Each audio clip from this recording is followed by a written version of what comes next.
Karen in Massachusetts was saying she was talking about having trouble sleeping. And she says, I was tossing and turning because I'm starting work tomorrow. She's a teacher, a special ed teacher. And so all the routines begin to change. When you go back to school or you go back to a job, or maybe if you're a teacher, you've been gone for a while and then summer changes, you're back to everything. All the routines change. And so she said, so I go back to school as my special ed assistant.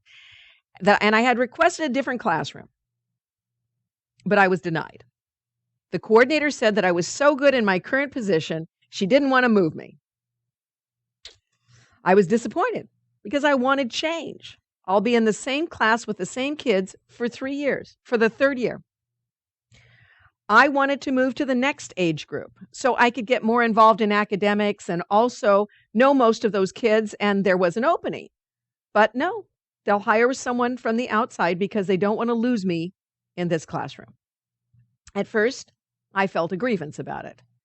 And sometimes my ego still goes there. So as I lay awake, all the ego and spiritual thoughts had a good discussion. I like that. Oh, yes. Oh, I talked back and forth.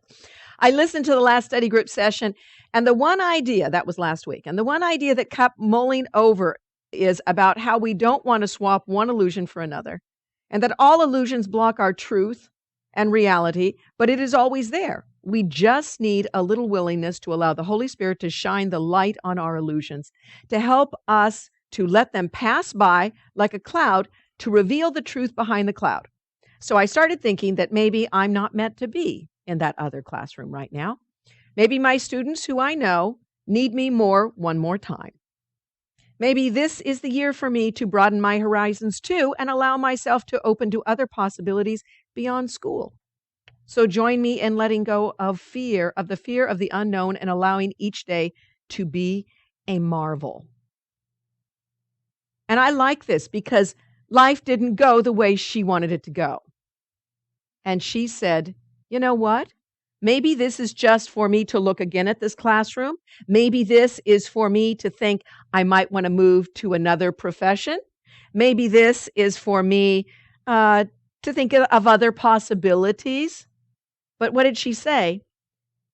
Allow me each day to be a marvel. See, so to me, what this is about is the world doesn't always look the way you want it to look. Things don't always go the way you want them to go. That doesn't mean God isn't working. It might mean God really is working. Maybe this isn't the place you need to be right now. Maybe you still need to be planted in that pot for a while. Who knows? Go, leave, wherever you find yourself. It's a marvel. It's quite wonderful. And that's what I love about so many of our listeners, our wonderful listeners out there and viewers, is that they're getting this and we're getting this as we share it, that it's not always about a change of anything outside of us. It's about a consciousness that we hold.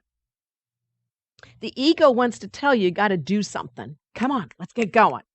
And the Holy Spirit would say, no, I want you to remember the power that abides within you now.